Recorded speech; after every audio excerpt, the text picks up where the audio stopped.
죽고 싶어? 오늘 그냥 조용히 웃기만 하라고 했지? 등 뒤에서 들려온 그 소름 끼치는 목소리에 숨이 멎는 줄 알았습니다. 고개를 돌리자 평생 애지중지 키운 내 딸의 멱살을 쥐고 있는, 잠시 후면 내 사위가 될 놈이 보였습니다. 그걸로 됐습니다. 굶주리며 딸을 키운 60년 세월의 의미는 그 순간 명확해졌습니다.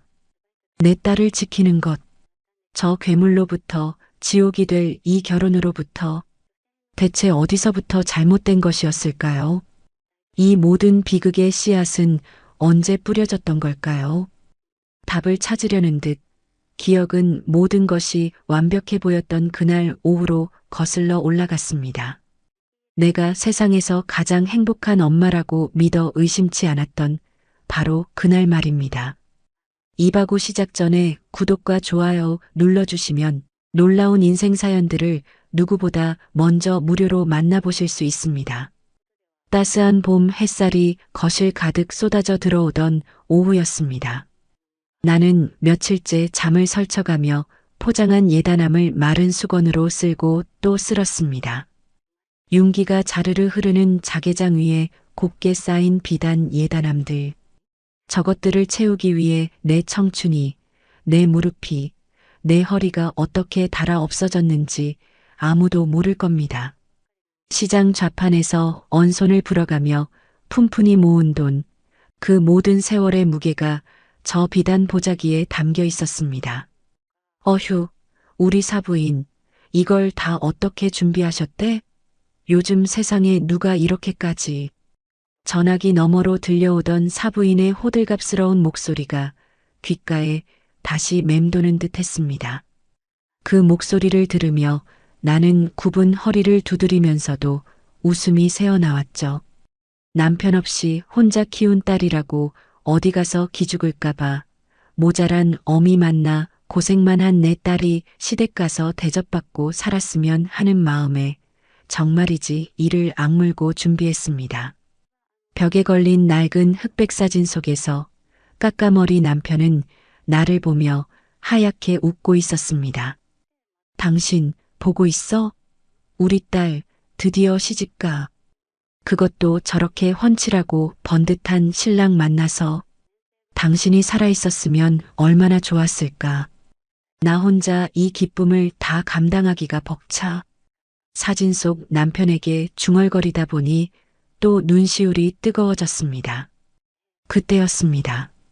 거실 한쪽에 놓인 딸과 예비사위가 함께 찍은 사진 액자가 눈에 들어왔습니다. 환하게 웃는 내 딸 지혜 옆에서 민서방은 참으로 든든하고 믿음직스럽게 서 있었죠.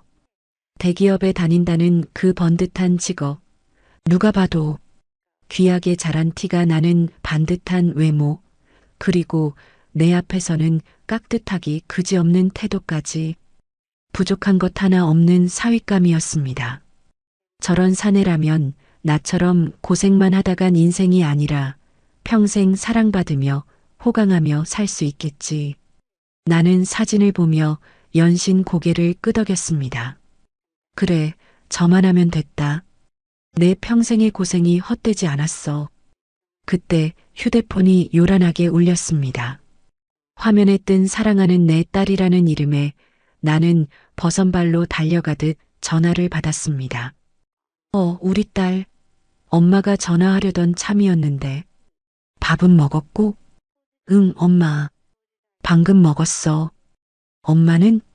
수화기 너머로 들려오는 딸의 목소리가 어딘지 모르게 잠겨 있었습니다. 꼭 한숨을 꾹 눌러 삼키는 사람처럼요. 그럼 엄마야 잘 챙겨 먹지. 그나저나 목소리가 왜 그래? 어디 아픈 건 아니지? 결혼 앞둔 신부가 감기라도 걸리면 큰일인데. 아니야, 엄마. 괜찮아. 그냥 어제 잠을 좀 설쳐서 그런가 봐. 나는 대수롭지 않게 웃어넘겼습니다. 하긴 일생일대의 큰일을 앞두고 있는데 오죽 긴장될까? 나도 지혜를 가졌을 때 하루에도 12번씩 천국과 지옥을 오갔었지. 나는 딸의 마음을 다 안다는 듯 너그럽게 말했습니다. 다들 그런 거야. 예쁜 드레스 입을 생각에 설레기도 하고 앞으로 잘 살아야 한다는 생각에 무섭기도 하고 민서방이 옆에서 잘 챙겨주지? 순간 전화기 너머로 침묵이 흘렀습니다. 아주 잠깐이었지만 심장이 덜컥 내려앉는 듯한 정적이었습니다. 딸은 금세 아무렇지 않다는 듯 평소보다 한 톤 높은 목소리로 대답했습니다. 그럼 민수 씨가 얼마나 잘해주는데. 엄마는 걱정도 팔자야.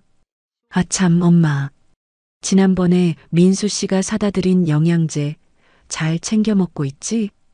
딸은 능숙하게 화제를 돌렸습니다. 나는 그 미세한 균열을 애써 외면했습니다. 그래, 내가 너무 예민한 거다.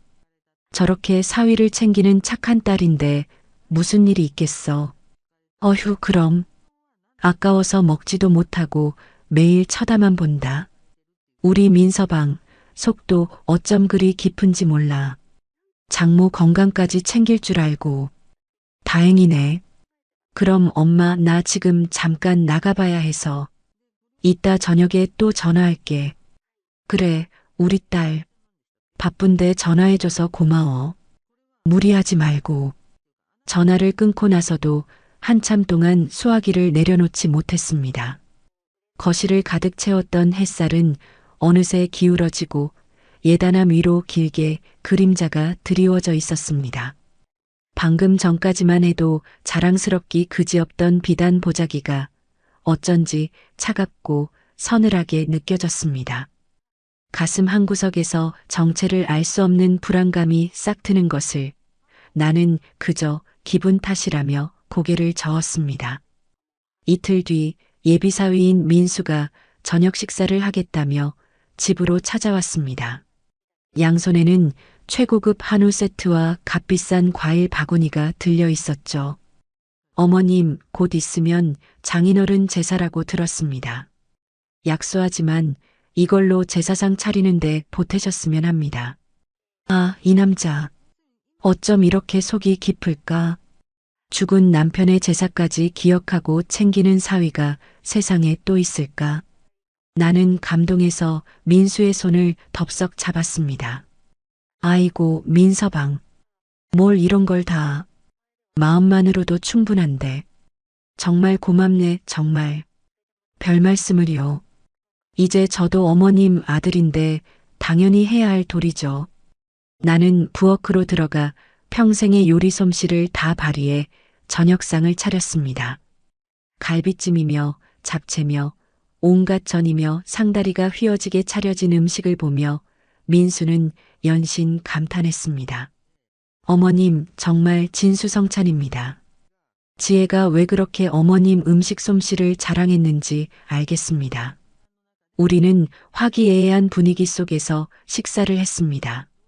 민수는 식사 내내 지혜와 나의 어린 시절 이야기를 물었고 내 고생담에는 안타까운 표정을 지으며 연신 술잔을 채워주었습니다. 나는 어느새 경계심을 다 풀고 정말 아들 하나가 생긴 것처럼 기분이 좋아졌습니다. 식사가 끝나고 과일을 내오자 민수가 무심코 말을 꺼냈습니다. 어머님, 그런데 지혜가 신혼집 들어올 때 혼수로 해온다는 그 소파 말입니다. 제가 지난번에 봐둔 이탈리아 제품이 있는데 지혜가 자꾸 국산을 고집해서요. 아무래도 집안 전체 분위기랑은 그게 더 맞을 것 같은데 어머님 생각은 어떠십니까?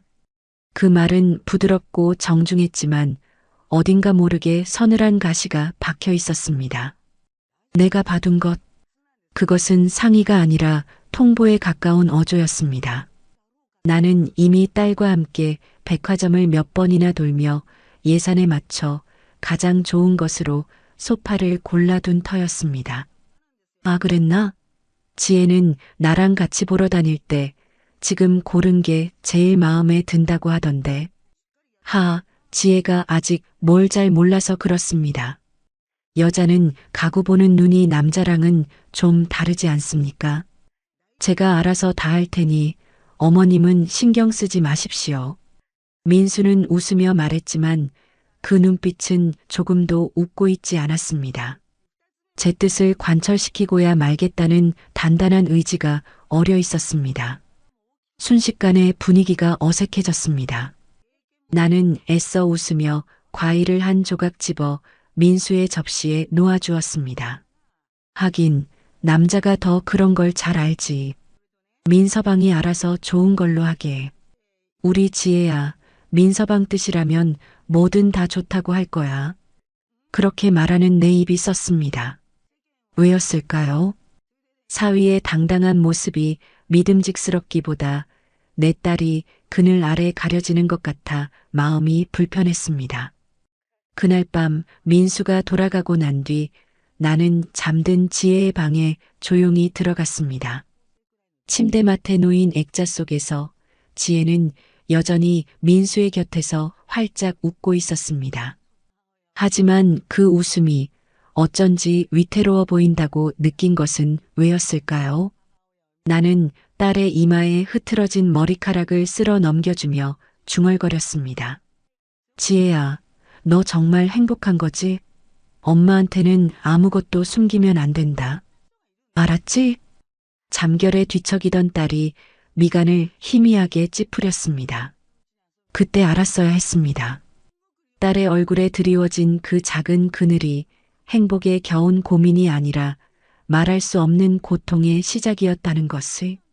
나는 그저 딸의 이불을 목 끝까지 덮어주고는 조용히 방문을 닫고 나왔습니다.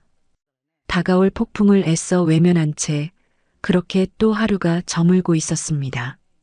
딸 아이방에서 나온 그 밤, 저는 거실 소파에 주저앉아 한참을 뒤척였습니다.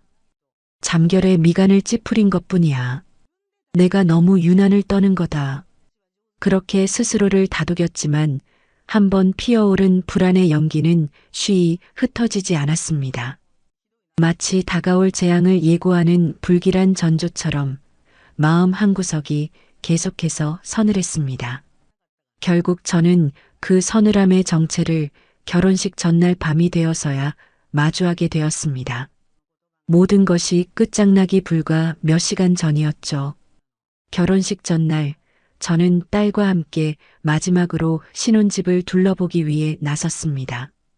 번쩍이는 새 아파트, 평생 이런 집에서 살아보지 못한 저로서는 현관문을 열고 들어서는 순간부터 입이 떡 벌어졌습니다. 민서방네 집안이 꽤 산다는 이야기는 들었지만 이 정도일 줄은 몰랐으니까요.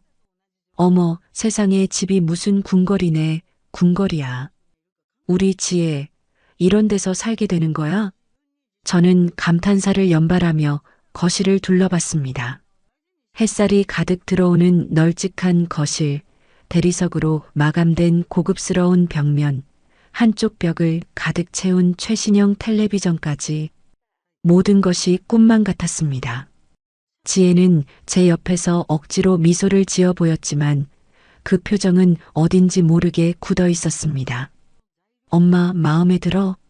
마음에 들고 말고. 우리 딸이 이런 데서 사는데 엄마는 더 바랄 게 없지. 저는 딸의 손을 잡고 부엌이며 안방이며 구석구석을 구경했습니다.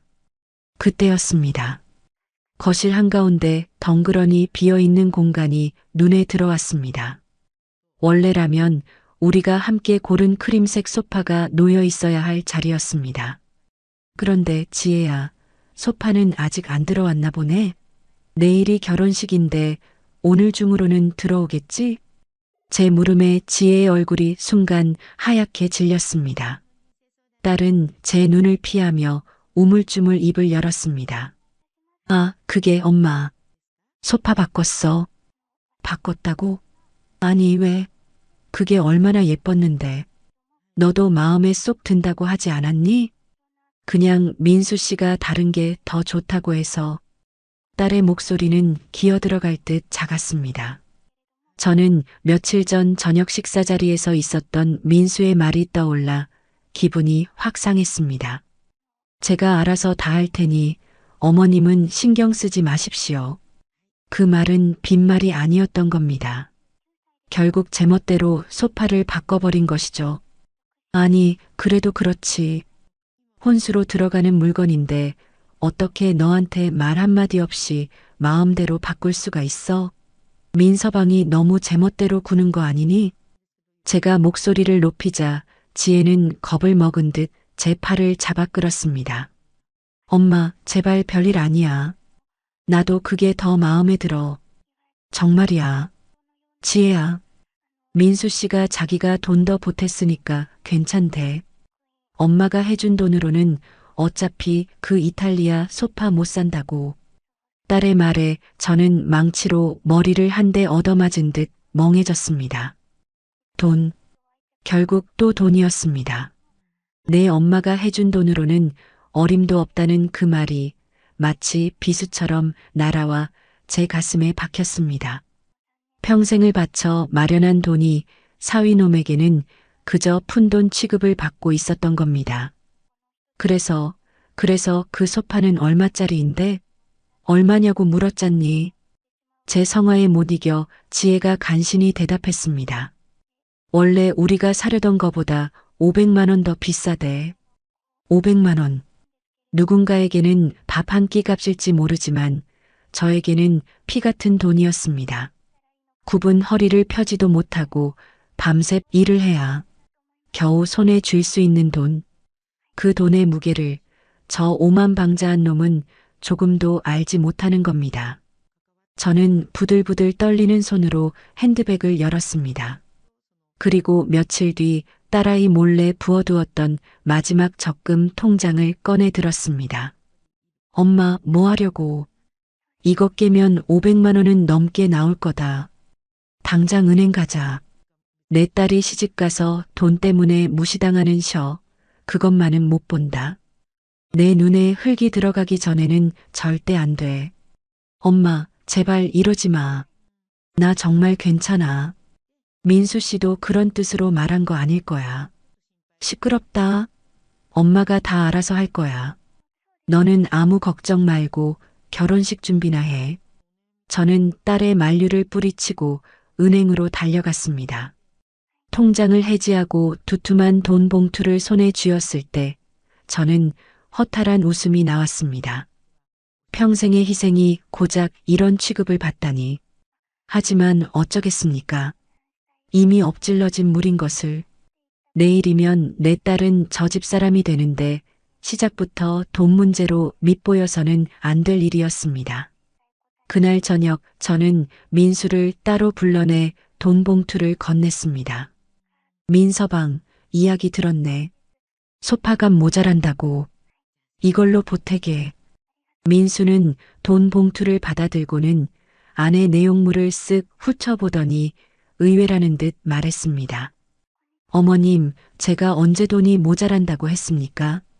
저는 그냥 더 좋은 걸 해주고 싶었을 뿐입니다. 어머님이 무리하실 필요 없었는데. 아니네. 혼수는 원래 친정 쪽에서 해가는 법이야. 부족하지 않게 채워보내야 내 마음이 편하지. 이걸로 지혜 기죽이는 일은 없었으면 하네. 제 말에 담긴 서늘한 경고를 민수는 능구렁이처럼 받아넘겼습니다. 하, 어머님도 참. 제가 왜 지혜를 기죽이겠습니까? 세상에 하나뿐인 제 아내인데. 아무튼 이렇게까지 신경 써주시니 정말 감사합니다. 이 돈은 그럼 저희 여행 가서 잘 쓰겠습니다. 민수는 돈 봉투를 아무렇지 않게 자신의 양복 안주머니에 찔러 넣었습니다. 고맙다는 말은 입에 발린 소리일 뿐 그 얼굴 어디에서도 진심 어린 감사는 찾아볼 수 없었습니다. 오히려 이 정도는 당연하다는 듯한 오만한 태도가 역력했습니다. 그 순간 저는 깨달았습니다. 이 남자는 내 딸을 사랑하는 것이 아니라는 것을. 내 딸의 배경, 내 딸이 가져갈 혼수, 그리고 그 뒤에 있는 제 돈까지 모든 것을 저울질하고 있다는 것을요. 심장이 차갑게 식어내렸습니다. 그동안 애써 외면해왔던 모든 불안의 조각들이 하나로 맞춰지기 시작했습니다. 딸의 그늘진 표정, 전화기 너머의 짧은 침묵, 값비싼 선물 뒤에 숨겨진 오만한 태도까지. 모든 것이 이 남자의 탐욕과 이기심을 가리키고 있었습니다. 집으로 돌아오는 내내 저는 아무 말도 할 수 없었습니다.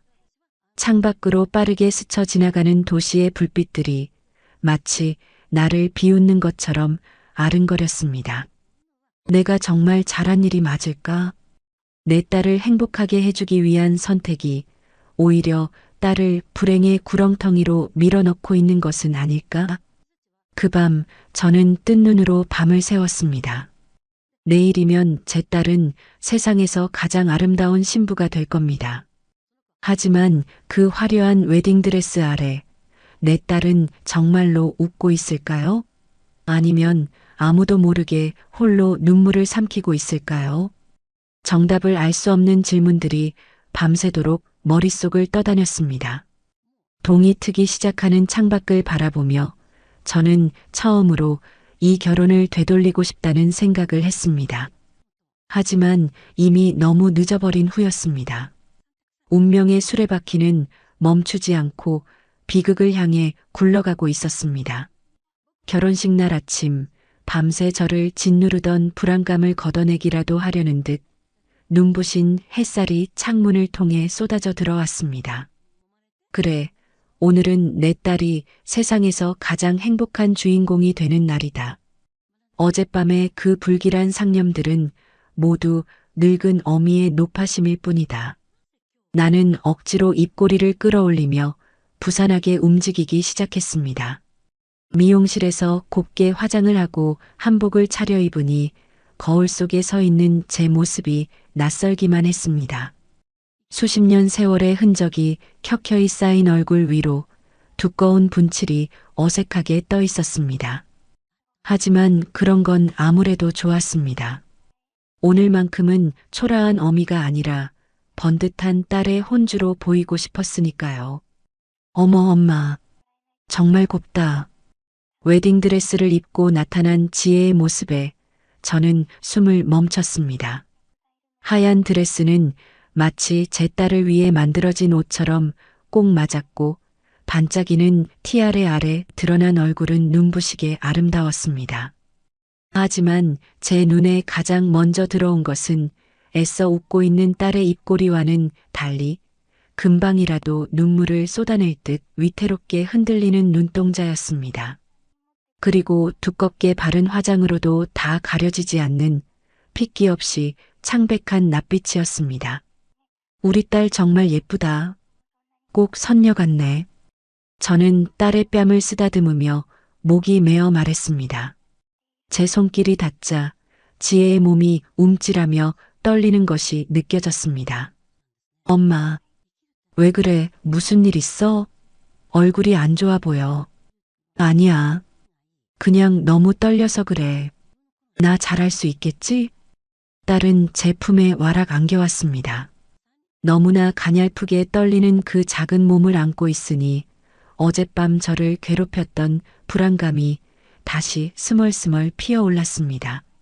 하지만 저는 딸의 등을 토닥이며 애써 밝게 말했습니다. 걱정 마.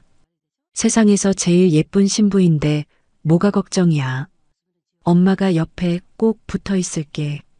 호텔로 향하는 차 안에서 지혜는 내내 말없이 창밖만 바라봤습니다. 그 옆모습을 보며 저는 차마 정말 괜찮은 거냐고 다시 물을 수가 없었습니다. 이제 와서 제가 할 수 있는 일은 아무것도 없었으니까요. 그저 모든 것이 제 기우이길, 제 딸이 정말로 행복하기를 기도하는 것밖에는요. 화려한 호텔 예식장에 도착하자 사부인이 버선발로 달려와 우리를 맞았습니다. 어머, 사부인. 그리고 우리 아가 정말 눈부시게 예쁘구나. 하객들이며 친척들이며 다들 우리 며느리 보려고 난리도 아니다. 사부인은 지혜의 손을 잡고 호들갑을 떨었지만 정작 지혜에게 따뜻한 눈길 한 번 주지 않았습니다. 그녀의 시선은 온통 지혜가 입은 웨딩드레스와 목에 걸린 다이아몬드 목걸이에만 꽂혀 있었습니다. 마치 잘 만들어진 마네킹을 품평하듯이 말입니다. 식이 시작되기 1시간 전 저는 잠시 바람을 쐬기 위해 밖으로 나왔습니다. 복잡한 마음을 정리하고 싶었기 때문입니다. 그때 호텔 로비 구석에서 민수가 누군가와 심각하게 통화하는 모습이 눈에 들어왔습니다. 평소에 그 젠틀한 모습은 온데간데였고 잔뜩 찌푸린 미간과 신경질적인 손짓이 눈에 띄었습니다. 그러니까 알아서 처리하라고 했잖아. 그깟 돈 몇 푼 때문에 오늘 일을 망칠 셈이야? 당장 그 입 다물게 해. 안 그러면 내가 직접 찾아가서 찢어버리기 전에. 그 살벌한 목소리에 온몸의 털이 곤두서는 것 같았습니다. 도대체 무슨 일이기에 결혼식 날 저렇게 험한 말을 쏟아내는 걸까? 민수는 전화를 끊고는 마른 세수를 하며 거칠게 머리를 쓸어 넘겼습니다. 그때 주머니에서 울리는 진동을 느꼈는지 다시 핸드폰을 꺼내 들었습니다. 화면을 확인한 그의 얼굴이 순간 혐오감으로 일그러졌습니다. 저도 모르게 기둥 뒤로 몸을 숨겼습니다. 민수는 화면을 향해 나지막이 욕설을 읊조리더니 곧바로 전화를 받았습니다. 왜 또 전화야? 할 말 없다고 했을 텐데. 그 목소리는 아까와는 비교도 안 될 만큼 차갑고 냉정했습니다. 아, 내가 지금 그걸 말이라고 해? 그래서 이제 와서 이 결혼 없기라도 하겠다는 거야? 해봐, 어디. 너 혼자 망신당하고 끝날 것 같아? 내 엄마, 내 그 구질구질한 집구석, 내가 어떻게 만들어버리는지 구경이나 해. 저는 숨을 멈췄습니다. 내 엄마, 내 그 구질구질한 집구석. 그 말은 분명 저와 제 딸을 향한 것이었습니다. 심장이 미친 듯이 뛰기 시작했습니다. 그러니까 조용히 해. 오늘 넌 그냥 예쁜 인형처럼 웃기만 하면 돼. 알았어?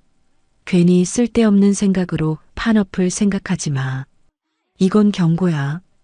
전화를 끄는 민수는 분을 이기지 못하는 듯 주먹으로 벽을 세게 내리쳤습니다.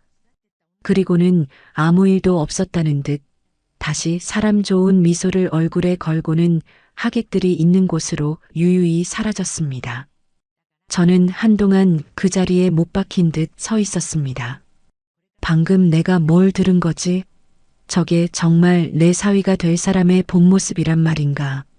머릿속이 하얗게 비어버리는 것 같았습니다. 아니야, 뭔가 오해가 있을 거야. 다른 사람 이야기일 거야.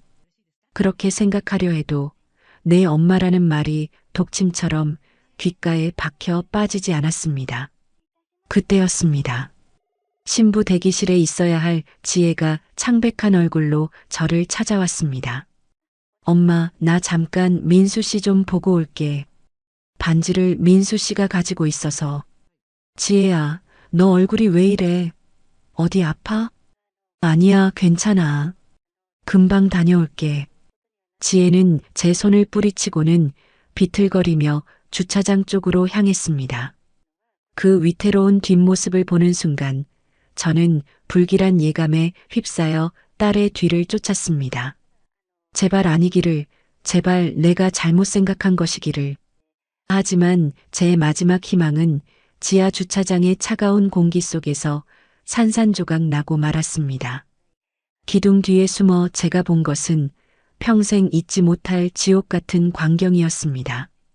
너 정말 죽고 싶어? 내가 오늘 조용히 웃기만 하라고 했지. 민수는 지혜의 팔을 거세게 붙잡고 벽으로 밀어붙였습니다. 민수 씨, 제발 이러지 마. 사람들이 보면 어떡해. 사람들? 지금 그게 문제야? 내가 아까부터 계속 그따위 표정으로 있으니까 우리 엄마가 나한테 뭐라고 했는 줄 알아? 신부가 어디 아프냐고, 혹시 너 이 결혼하기 싫은 거 아니냐고 묻잖아. 아니야, 그런 거 그냥 너무 떨려서. 민수는 딸의 애처로운 변명은 들리지도 않는다는 듯 주위를 쓱 둘러보더니 아무도 없는 것을 확인하고는 비열하게 웃었습니다. 그리고는 보란 듯이 드레스 위로 드러나지 않을 딸의 가슴팍을 주먹으로 거칠게 내리찍었습니다. 퍽 하는 둔탁한 소리와 함께 지혜는 숨을 헉하고 삼키며 그 자리에 주저앉았습니다. 뺨을 때리는 것보다 더 악랄하고 치밀한 폭력이었습니다. 겉으로는 아무런 상처도 남기지 않겠다는 그 계산적인 악의에 저는 피가 거꾸로 솟는 것 같았습니다. 아, 민수 씨, 잘못했어, 제발. 지혜는 울음을 터뜨리며 애원했습니다. 그 모습을 보는 순간 제 세상이 무너져 내렸습니다. 한 번만 더 내 눈에 띄어봐. 그땐 정말 내 엄마까지 무사하지 못할 줄 알아. 알아들었으면 똑바로 해. 당장 그 눈물 닦고 사람들 앞에서는 행복해 죽겠다는 표정 지으라고. 안 그러면 내가 가장 아끼는 것부터 하나씩 부숴버릴 테니까. 민수는 주저앉은 지혜의 턱을 거칠게 움켜쥐고 협박했습니다. 딸의 파르르 떨리는 어깨, 고통과 공포에 질려 더 이상 눈물조차 흘리지 못하는 그 텅 빈 눈동자. 저는 그 모든 것을 숨조차 쉬지 못한 채 지켜볼 수밖에 없었습니다. 온몸의 피가 차갑게 식어내리고 그 자리에 얼음처럼 차가운 분노가 들어차기 시작했습니다. 그 지옥 같은 광경 앞에서 내 몸이 어떻게 움직였는지 기억나지 않습니다. 정신을 차렸을 때 나는 주저앉아 떨고 있는 지혜의 팔을 붙들고 있었습니다. 내 손이 얼음장처럼 차가웠지만 딸아이의 몸은 그보다 더 차갑게 식어 있었습니다. 시멘트 바닥의 냉기가 온몸으로 퍼져나가는 것 같았습니다. 지혜야, 지혜야, 정신 차려. 엄마야. 내 목소리가 사정없이 떨려 나왔습니다. 지혜는 텅 빈 눈으로 나를 올려다봤습니다. 그 눈에는 더 이상 공포도 슬픔도 담겨 있지 않았습니다. 모든 것을 포기한 사람의 눈. 꼭 수십 년 전 병상에 누워 마지막 숨을 몰아쉬던 제 남편의 눈동자와 같았습니다. 엄마 봤어? 일어나. 우선 여기서 벗어나야 해. 어서. 나는 딸을 부축해 일으켰습니다. 다리에 힘이 풀렸는지 딸의 몸이 휘청거렸습니다. 순백의 웨딩드레스는 조금도 더러워지지 않았지만 그 옷을 입고 있는 내 딸의 영혼은 이미 갈갈이 찢겨 너덜너덜해져 있었습니다. 나는 딸을 데리고 비틀거리며 주차장을 빠져나왔습니다. 하객들의 웃음소리가 가득한 복도를 지나는 동안 이 모든 것이 현실이 아닌 끔찍한 악몽이기를 간절히 바랐습니다. 신부 대기실 문을 열고 안으로 들어서자마자 나는 문을 거칠게 닫고 잠궜습니다. 찰칵하고 걸쇠가 걸리는 소리가 세상과 우리를 단절시키는 소리처럼 들렸습니다. 지혜야, 괜찮아. 이제 다 괜찮아. 엄마가 있잖아. 나는 딸을 의자에 앉히고 그 앞에 무릎을 꿇었습니다. 그리고는 딸의 얼굴을 감싸 쥐었습니다. 두껍게 칠한 화장 위로 차가운 눈물이 하염없이 흐르고 있었습니다. 마스카라가 번져 검은 눈물 자국을 만들고 있었습니다. 엄마 미안해. 내가 다 망쳤어. 미안해, 엄마. 내가 뭘 망쳐. 망친 건 저 짐승만도 못한 놈이지. 말했어야지. 왜 지금까지 혼자 끙끙 앓고 있었어. 이 바보 같은 가시나야. 엄마가 그것도 모르고. 나는 딸을 끌어안고 울부짖었습니다. 내 품에 안긴 딸이 그제야 참았던 울음을 터뜨렸습니다. 그동안 억눌러왔던 모든 서름과 고통을 토해내듯 온몸을 들썩이며 울었습니다. 그 울음소리에 내 심장이 갈기갈기 찢기는 것 같았습니다. 나는 딸의 등을 쓸어주며 독하게 마음을 먹었습니다. 그래, 아직 늦지 않았어. 바로잡을 수 있어. 저 짐승 같은 놈과 그 부모에게서 내 딸을 구해내야 해. 나는 사돈에게, 아니 그 여자의 부모에게 이 사실을 알려야겠다고 결심했습니다. 아무리 제 자식이 귀하다 한들 사람이라면, 부모라면 이 상황을 보고도 자기 자식 편만 들지는 못할 것이라고 믿었습니다. 그것이 저의 마지막 남은 한 가닥 희망, 꺼져가는 촛불 같은 믿음이었습니다. 나는 지혜를 대기실에 남겨두고 예식장 가장 안쪽에 마련된 혼주실로 향했습니다. 복도를 걷는 동안 스쳐 지나가는 하객들의 얼굴이 모두 흐릿하게 번져 보였습니다. 그들의 축하와 덕담이 나를 조롱하는 소리처럼 귓가를 맴돌았습니다. 혼주실 문을 열자 화려한 샹들리에 아래 민수의 부모는 다른 친척들과 둘러앉아 와인을 마시며 웃음꽃을 피우고 있었습니다. 내가 문을 열고 들어서자 그들의 웃음소리가 뚝 그쳤습니다. 민수의 어머니, 그러니까 이제는 사부인이라고 부를 수 없는 그 여자가 값비싼 다이아몬드 귀걸이를 매만지며 의아한 표정으로 나를 바라봤습니다. 어머, 사부인. 여긴 어쩐 일이세요? 신부 곁에 계셔야죠. 식이 곧 시작될 텐데요. 드릴 말씀이 있습니다. 잠시 두 분만 뵙고 싶습니다. 내 목소리는 나도 모르게 차갑게 가라앉아 있었습니다. 평소에 내가 아니라는 것을 그들도 눈치챘을 겁니다. 분위기가 심상치 않음을 느꼈는지 다른 친척들은 쭈뼛거리며 서로 눈치를 보다 자리에서 일어났습니다. 저희는 그럼 잠시 나가 있겠습니다. 혼주실에 민수의 부모와 나 이렇게 셋만 남게 되자 나는 문을 닫고 곧바로 본론을 꺼냈습니다. 한치의 망설임도 없이 나는 그들의 눈을 똑바로 쳐다보며 말했습니다. 민수군이 우리 지혜에게 손을 댔습니다. 내 말에 민수 아버지는 인상을 찌푸렸고 그 여자는 어이가 없다는 듯 헛웃음을 터뜨렸습니다. 손을 대다니요? 그게 무슨 말씀이세요, 사부인? 오늘 같이 좋은 날에 농담이 좀 지나치시네요. 우리 민수가 얼마나 지혜를 아끼는데. 농담이 아닙니다. 방금 전 주차장에서 제 눈으로 똑똑히 봤습니다. 민수군이 우리 지혜 가슴을 주먹으로 때리고 협박하는 것을요.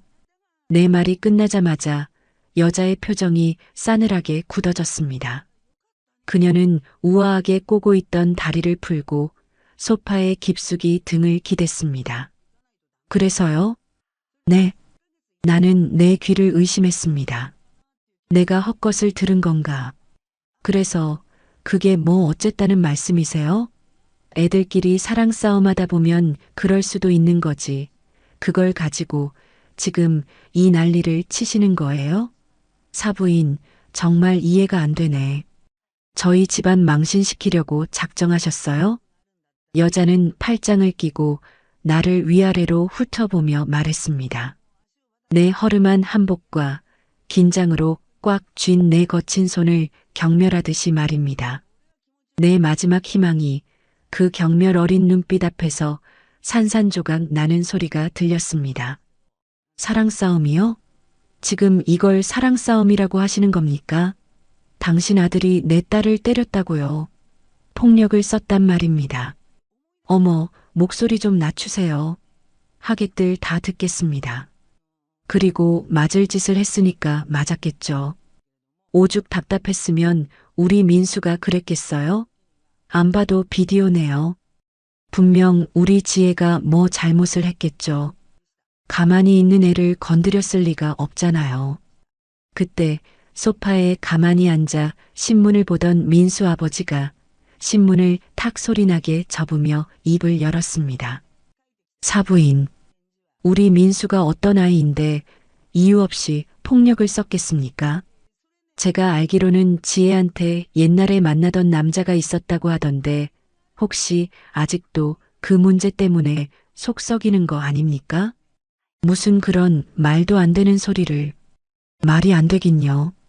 사부인께서 딸 교육을 어떻게 시키셨는지는 모르겠지만 시집을 왔으면 과거는 깨끗하게 정리하고 남편 뜻에 순종하며 따르는 법을 가르쳤어야죠.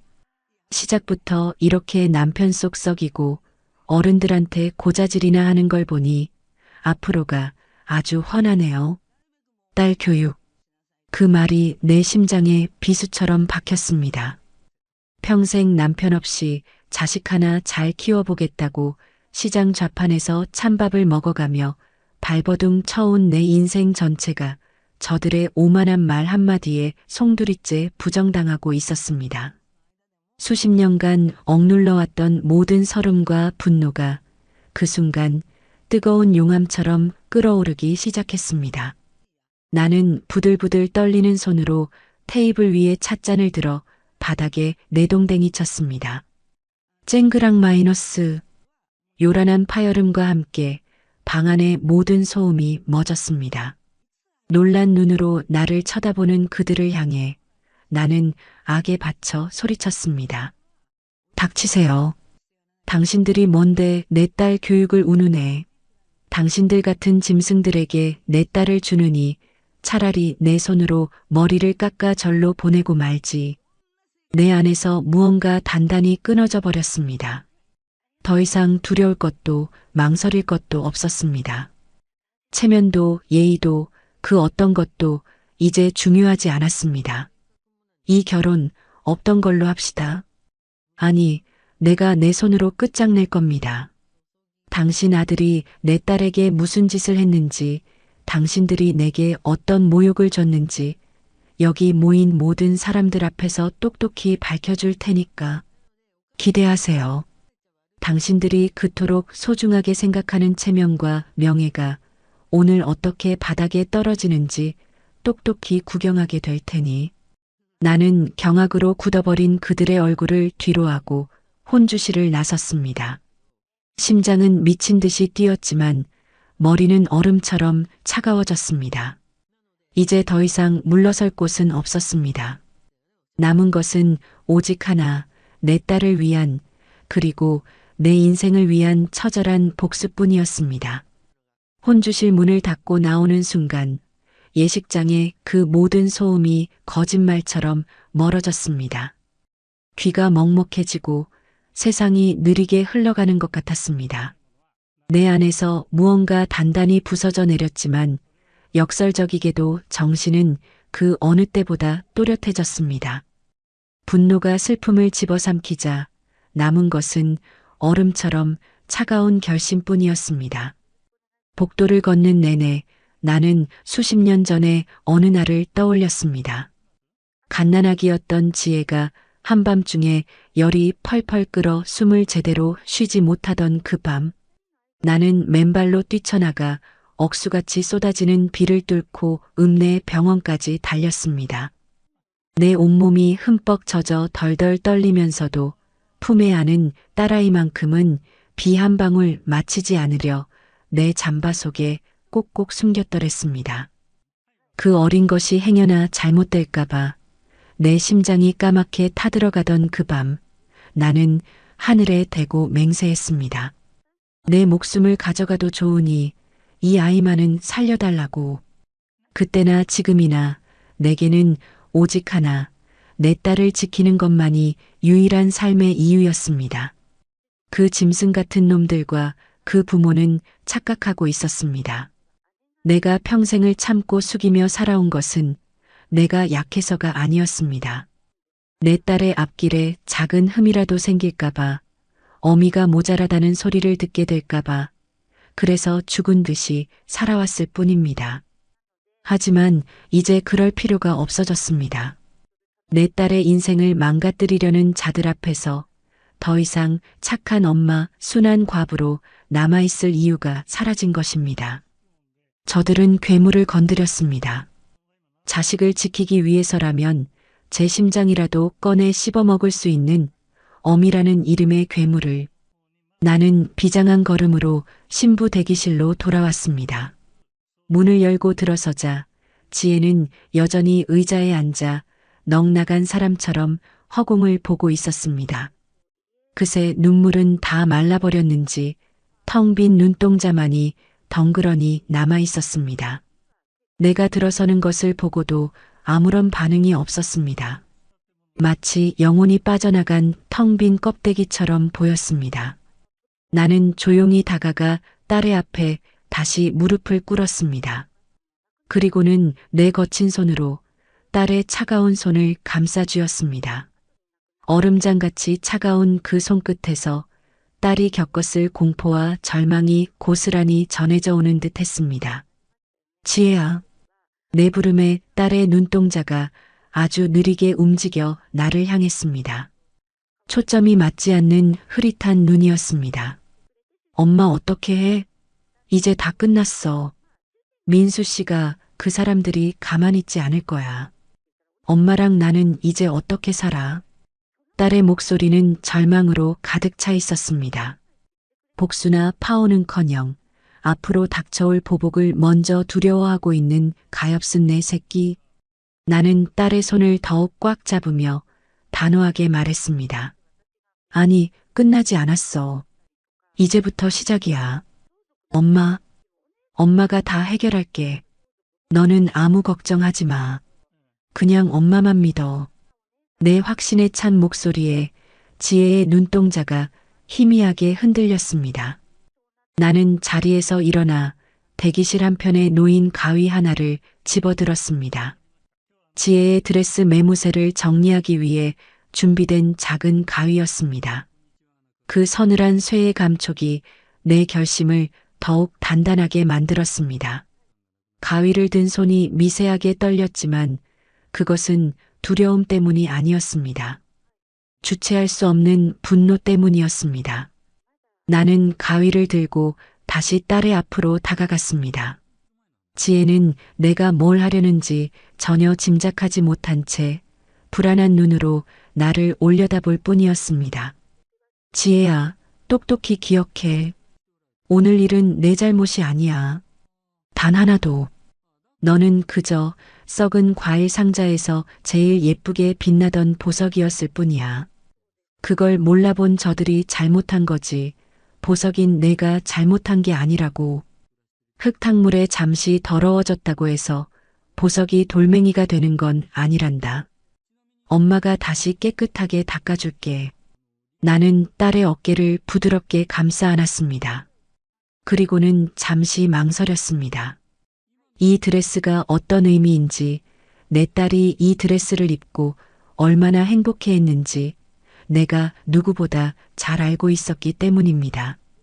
이 드레스를 사던 날 지혜는 어린아이처럼 기뻐하며 내 앞에서 몇 번이고 빙글빙글 돌았더랬습니다. 그 모습을 보며 나는 평생의 시름을 다 잊는 것 같았는데, 하지만 더 큰 것을 지키기 위해서는 가장 아끼는 것을 먼저 부술 수밖에 없었습니다.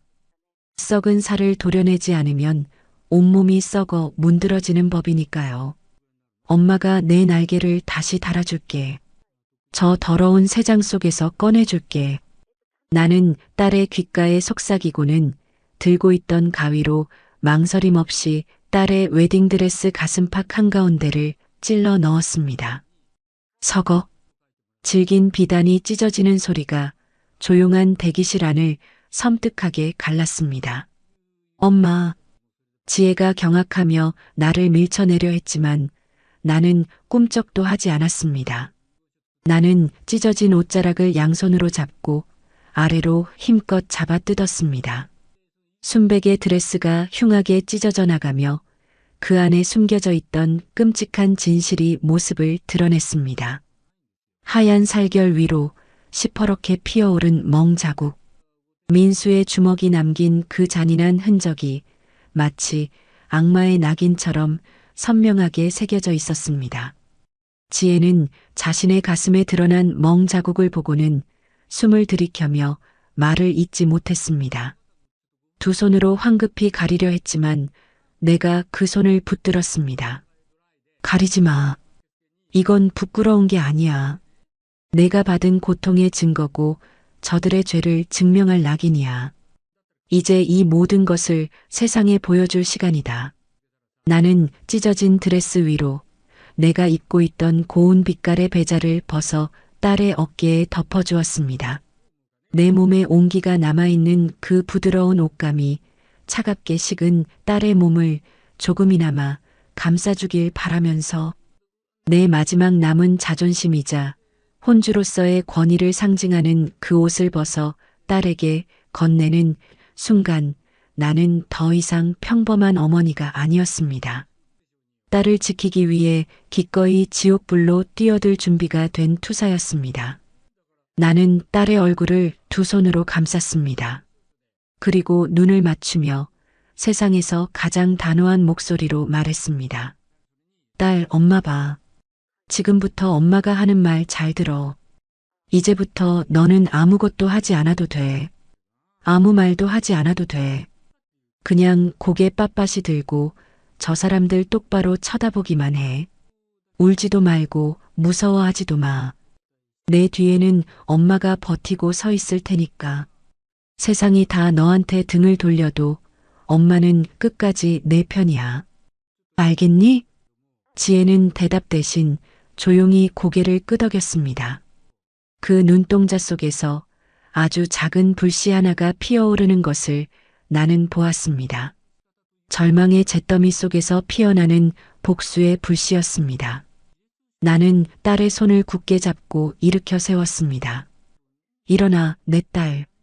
이제 엄마랑 같이 저 지옥 같은 무대 위로 올라가는 거야.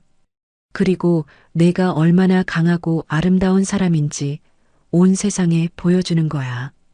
할 수 있지? 나는 딸의 손을 잡고 대기실 문을 향해 걸어갔습니다. 한 걸음 한 걸음 내디딜 때마다 내 결심은 더욱 단단해졌습니다. 문 밖에서는 식이 곧 시작됨을 알리는 요란한 음악 소리가 들려오고 있었습니다. 그래, 이제 막이 오를 시간이었다. 내 딸의 결혼식이 아니라 저 뻔뻔한 족속들의 가면을 벗겨낼 나의 피 맺힌 복수국의 막이. 신부 대기실의 육중한 문이 열리는 순간 바깥 세상의 요란한 소음과 눈부신 조명이 우리 모녀를 덮쳤습니다. 문 밖 복도에서 우리를 기다리고 있던 웨딩 플래너는 엉망이 된 지혜의 드레스와 내 손에 들린 배자를 보고는 사색이 되어 달려왔습니다. 어머님, 신부님, 이게 무슨, 식이 곧 시작하는데 드레스가 왜 이러세요? 아이고 세상에. 그녀는 하얗게 질린 얼굴로 찢어진 드레스 자락을 수습하려 했지만 내가 그녀의 손을 단호하게 막아섰습니다. 그녀의 손길이 내 딸에게 닿는 것조차 허락하고 싶지 않았습니다. 비키세요. 네. 하지만 어머님 이러시면 큰일 나요. 일단 드레스부터 어떻게 비키라고 했습니다. 내 목소리에는 그 어떤 감정도 실려있지 않았습니다. 그 서늘한 음성에 웨딩 플래너는 겁을 먹은 듯 주춤거리며 뒤로 물러섰습니다. 나는 내 배자를 딸의 어깨에 단단히 여며주고는 지혜의 손을 굳게 잡았습니다. 딸의 손은 여전히 차가웠지만 아까처럼 떨고 있지는 않았습니다. 가자, 내 딸. 우리가 예식장 입구의 모습을 드러내자 웅장하게 울려 퍼지던 클래식 음악이 순간 멎는 듯 했습니다. 수백 명의 하객들이 일제히 우리를 향해 고개를 돌렸습니다. 그 수많은 시선들이 마치 수백 개의 날카로운 바늘이 되어 우리 모녀에게 날아와 박혔습니다. 사람들의 얼굴에는 당혹감과 호기심이 뒤섞여 있었습니다. 웅성거리는 소리가 파도처럼 예식장을 휩쓸었습니다. 저기 신부 엄마 아니야? 왜 신부 손을 잡고 있어? 근데 신부 드레스가 왜 저래? 찢어진 것 같은데? 어깨에 덮고 있는 건 엄마 옷 아냐? 배자 같은데. 무슨 일이야? 싸우기라도 했나? 어머 세상에. 그 모든 소리가 내 귀에 똑똑히 들려왔지만 나는 조금도 흔들리지 않았습니다. 아니, 오히려 그들의 시선이, 그들의 수군거림이 나를 더욱 강하게 만들었습니다. 그래, 더 봐라.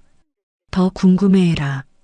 오늘 너희는 평생 잊지 못할 구경을 하게 될 테니까. 너희가 지금부터 보게 될 것은 한낱 가십거리가 아니라 한 여자의 인생과 한 어머니의 처절한 싸움이다. 나는 텅 빈 버질로드의 입구에 섰습니다. 원래대로라면 지금쯤 나는 하객석에 앉아 있어야 했고, 지혜는 제 아비 대신 오빠의 손을 잡고 저 길을 걸어 들어갔어야 했습니다. 하지만 오늘 내 딸의 손을 잡고 저 길을 걷는 것은 나여야만 했습니다. 저 길이 설령 지옥으로 향하는 길이라 할지라도 내가 먼저 앞장서서 내 딸을 이끌어야 했습니다. 나는 고개를 빳빳이 들고 사람들의 시선을 하나하나 마주하며 천천히 걸음을 옮기기 시작했습니다. 한 걸음 또 한 걸음. 내 옆에서 걷는 딸의 손이 가늘게 떨려왔지만 나는 그 손을 더욱 굳게 잡았습니다. 괜찮다. 엄마가 옆에 있다. 내 심장 소리가 내게도 들리느냐. 두려워하지 마라. 하객석 맨 앞줄에 앉아있던 사돈 내외의 얼굴이 눈에 들어왔습니다. 그들은 자신들이 저지른 만행은 까맣게 잊은 채 우아한 미소를 지으며 하객들의 인사를 받고 있었습니다. 그러다 우리를 발견하고는 그 얼굴이 순식간에 경악으로 물들었습니다. 민수의 어머니는 당장이라도 달려올 듯 자리에서 벌떡 일어났지만 그 남편이 그녀의 팔을 붙잡아 막아섰습니다. 섣불리 움직이지 마라. 일단 상황을 지켜보자.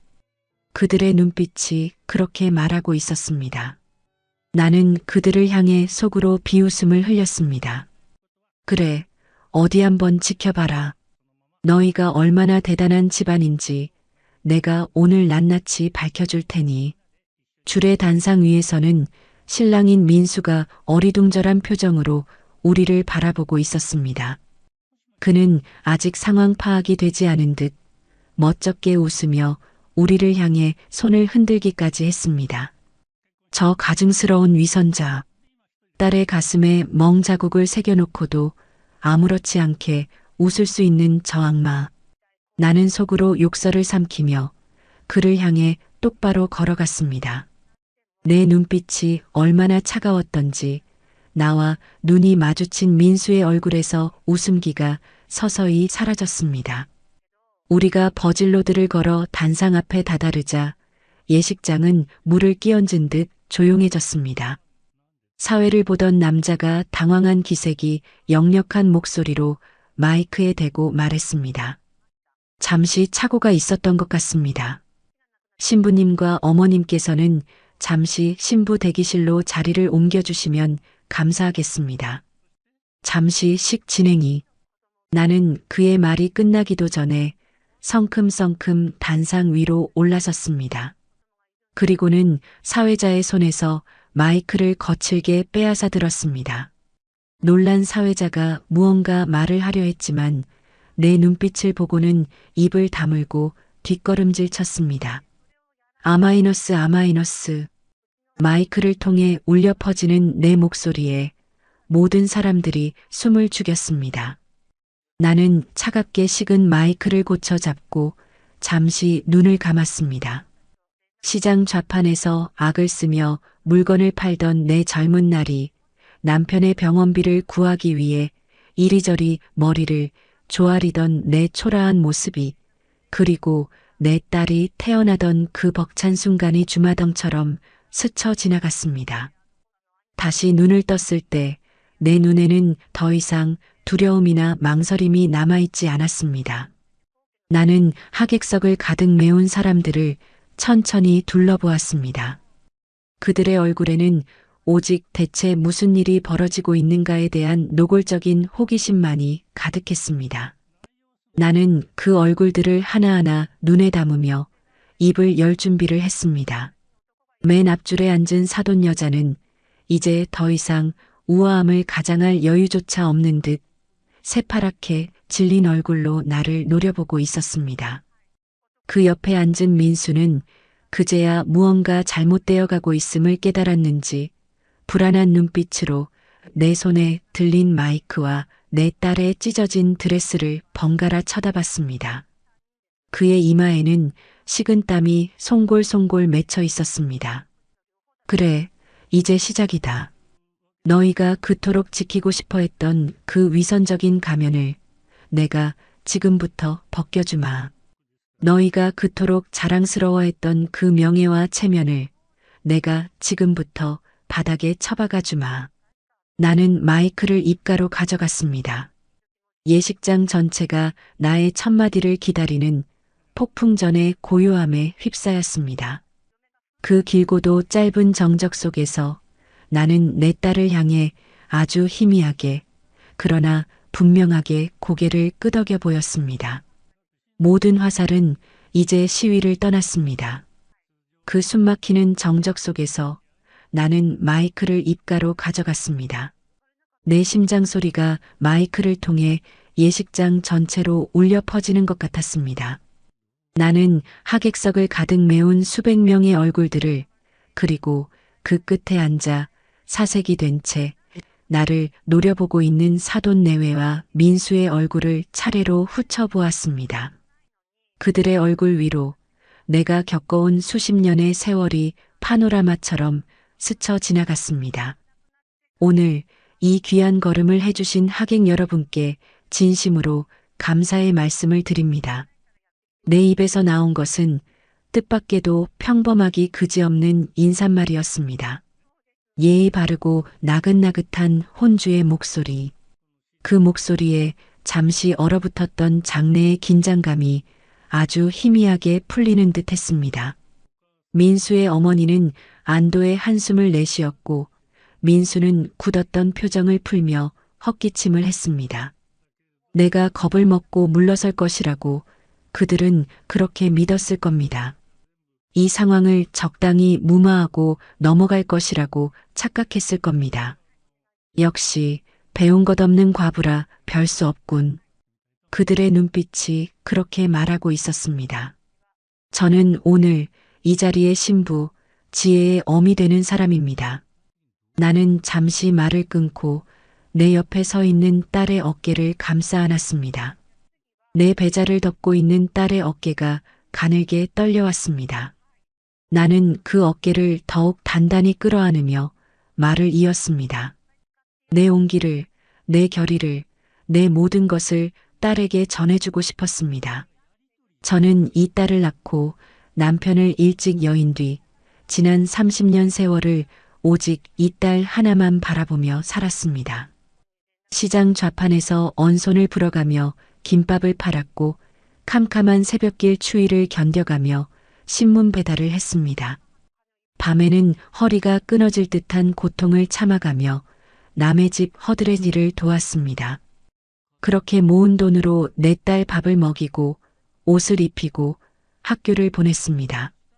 남들 먹는 거, 남들 입는 거 한번 제대로 해주지 못하면서도 오직 하나, 내 딸만큼은 세상 누구보다 귀하고 행복하게 살게 해주고 싶다는 마음 하나로 버텨왔습니다.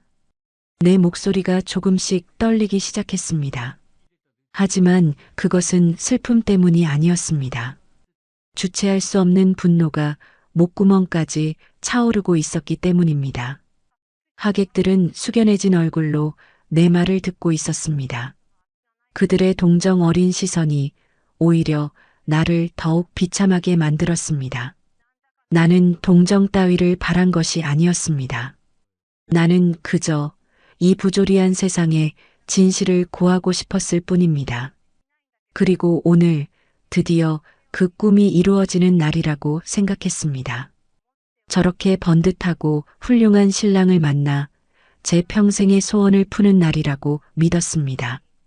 그래서 저는 제 남은 인생 전부를 팔아서라도 내 딸의 결혼을 축복해주고 싶었습니다.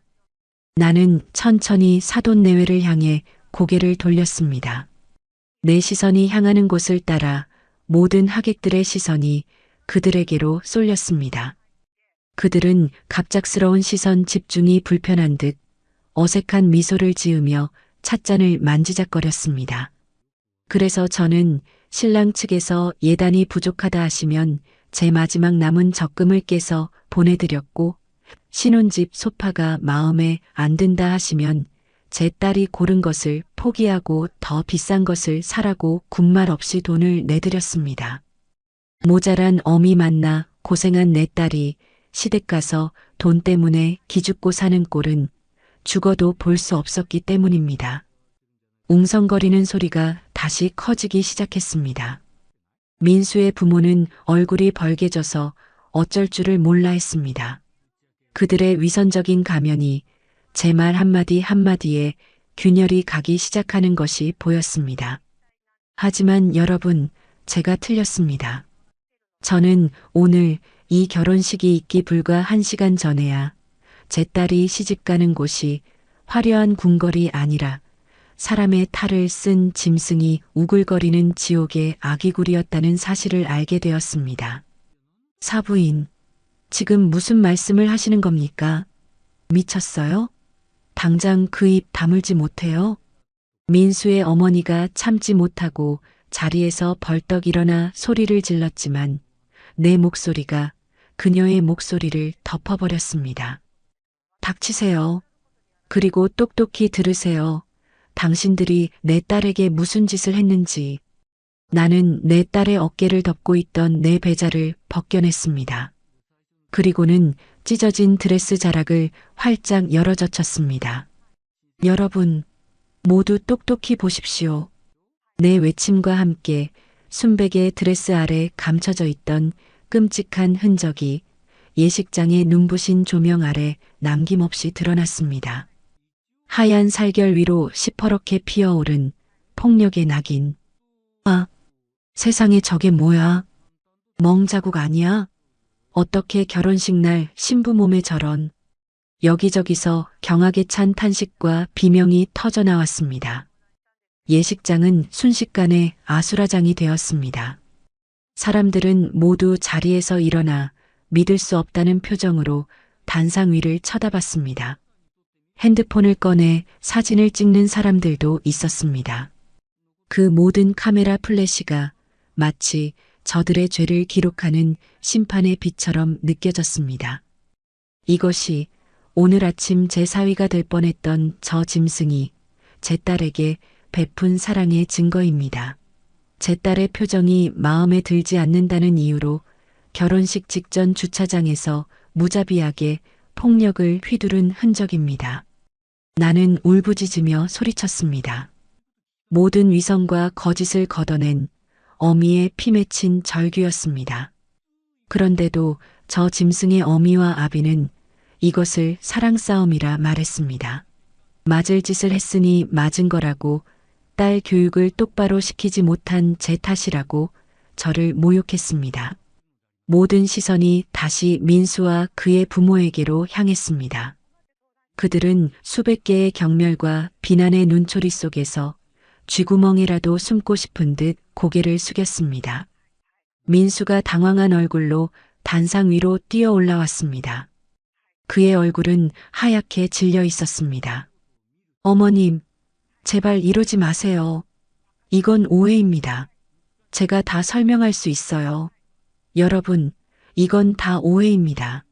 저 여자가 지금 제정신이 아니에요. 늙어서 노망이 났나? 그는 내게서 마이크를 빼앗으려 했지만 나는 그 손을 거칠게 뿌리쳤습니다. 오해? 설명? 내 더러운 입 닥치지 못해. 나는 마이크를 바닥에 내던졌습니다. 그리고는 그가 내 딸에게 했던 것과 똑같이 그의 뺨을 향해 내 모든 분노와 서름을 담아 손을 휘둘렀습니다. 짝 마이너스. 살과 살이 부딪히는 날카로운 파열음이 아수라장이 된 예식장 전체에 섬뜩하게 울려 퍼졌습니다.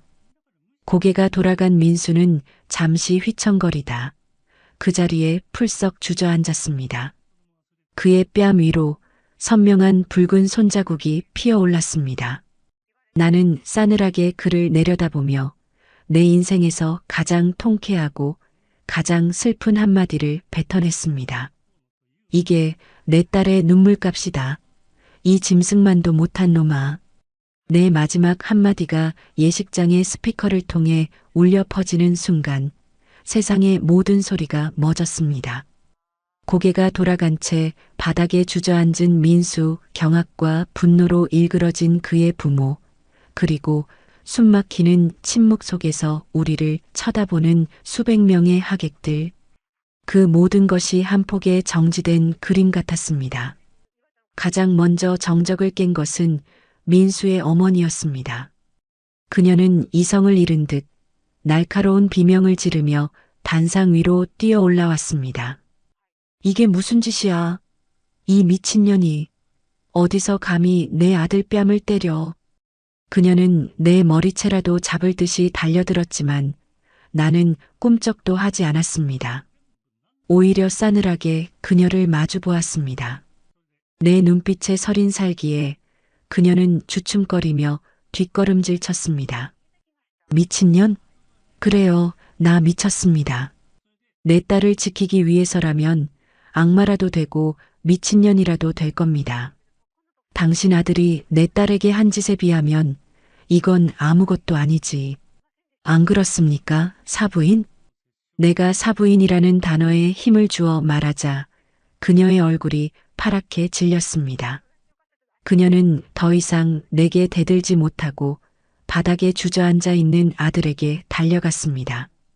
민수야, 괜찮니, 아가? 세상에, 뺨이 이게 다 뭐야? 그녀가 호들갑을 떨며 아들을 부축하는 동안 민수의 아버지는 얼굴이 불그락푸르락해져서 단상 아래에 서 있었습니다. 그는 차마 단상 위로 올라오지도 못하고 그저 부들부들 떨며 나를 노려볼 뿐이었습니다. 당신 오늘 이 일을 절대로 그냥 넘어가지 않을 거야. 우리 집안을 뭘로 보고 명예훼손으로 고소할 거야. 당신 평생 감옥에서 썩게 만들어주겠어. 나는 그의 협박에 코웃음을 쳤습니다. 고소하세요, 얼마든지. 하지만 그 전에 당신 아들 폭행죄부터 먼저 물어야 할 겁니다. 여기 있는 수백 명의 증인과 내 딸의 몸에 새겨진 이 증거가 있는데 어느 법이 당신들 편을 들어줄지 참 궁금하네요. 내 말에 그는 더 이상 아무 말도 하지 못했습니다. 그가 평생을 지키려 했던 돈과 명예가 오늘 이 자리에서 한낱 휴지 조각이 되어버렸다는 사실을 깨달았을 테니까요. 예식장은 그야말로 아수라장이었습니다. 하객들은 두 패로 나뉘어 한쪽에서는 우리 모녀를 동정하는 소리가, 다른 한쪽에서는 민수네 집안을 욕하는 소리가 터져 나왔습니다.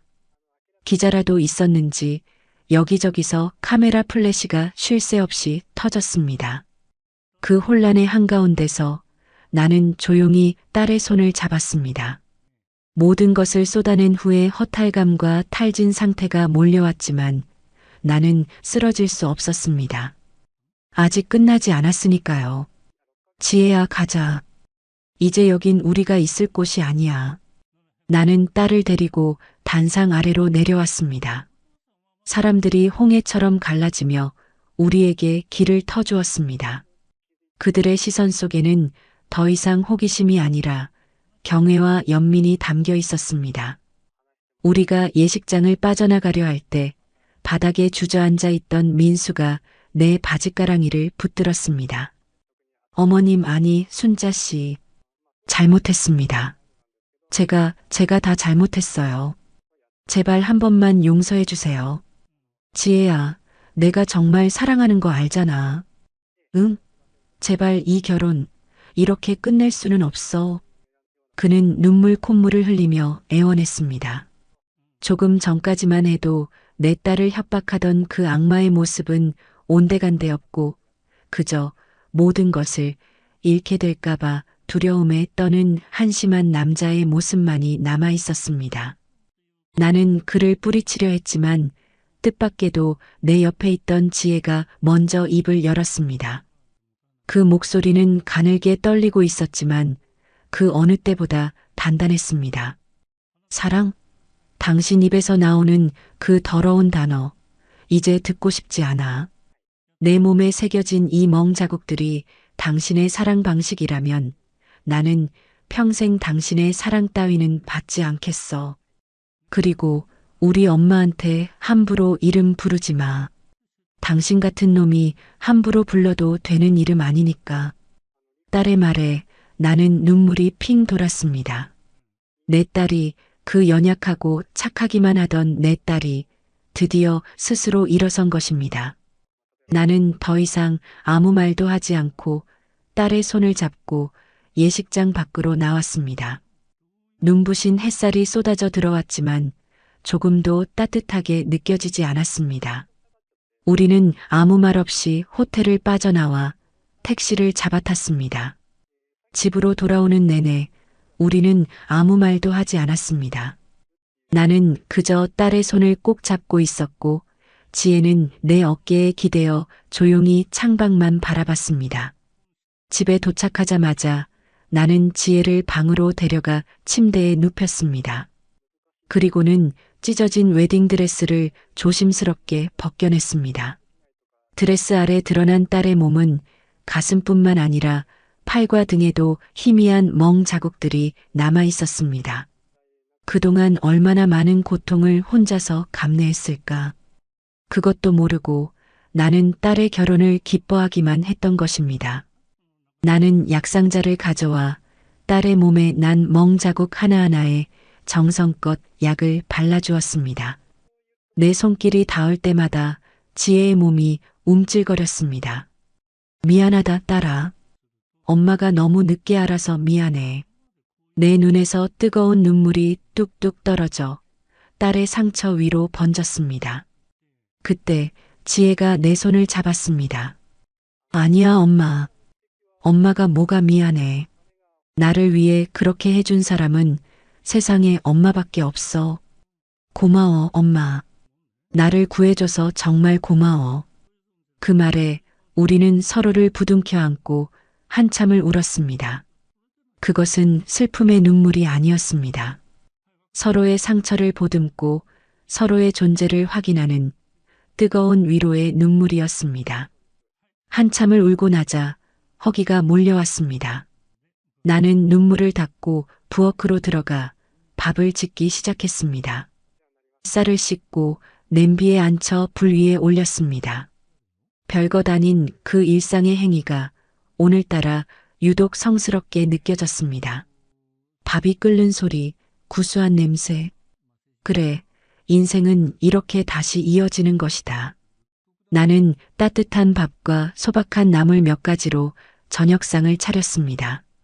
그리고는 지혜를 불렀습니다. 지혜야, 밥 먹자. 지혜는 잠옷으로 갈아입고 부은 눈으로 식탁 앞에 앉았습니다. 우리는 아무 말 없이 밥을 먹었습니다. 하지만 그 어떤 진수성찬보다도 맛있는 저녁이었습니다. 함께 밥을 먹고 서로의 존재를 느끼는 것. 그것만으로도 우리는 충분했습니다. 식사가 끝나고 우리는 나란히 앉아 텔레비전을 보았습니다. 저녁 뉴스에서는 오늘 있었던 우리의 이야기가 떠들썩하게 흘러나오고 있었습니다. 결혼식장 아수라장, 예비신랑 폭행 논란. 나는 아무 말 없이 텔레비전을 껐습니다. 더 이상 저들의 이야기에 우리 인생을 낭비하고 싶지 않았습니다. 창밖은 어느새 어두워져 있었습니다. 나는 지혜의 손을 잡고 말했습니다. 지혜야, 우리 여행 갈까? 멀리 아무도 우리를 모르는 곳으로. 지혜는 대답 대신 조용히 내 어깨에 머리를 기댔습니다. 그 작은 온기가 내 모든 상처를 치유해주는 것 같았습니다. 비극은 끝났지만 상처는 남았습니다. 하지만 우리는 함께였습니다. 함께 울고, 함께 밥을 먹고, 함께 아침을 맞이할 것입니다. 그것으로 충분했습니다. 내 딸의 손을 잡고 나는 어둠 속에서 다시 피어날 새로운 아침을 기다렸습니다. 오늘의 이바구는 여기까지입니다. 우리는 오늘 완벽한 사위라는 가면 뒤에 숨겨진 악마의 두 얼굴을 보았습니다. 그리고 그 지옥의 문턱에서 평생을 참고 살아온 한 어머니가 딸의 짓밟힌 존엄성을 지키기 위해 자신의 모든 것을 내던지는 것을 목격했습니다.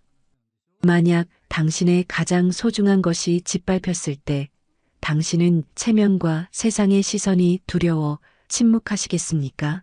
아니면 기꺼이 세상과 맞서 싸우시겠습니까? 오늘 밤 당신의 가슴 속에 잠들어 있던 용기를 다시 한번 생각해 보는 시간이 되길 바랍니다.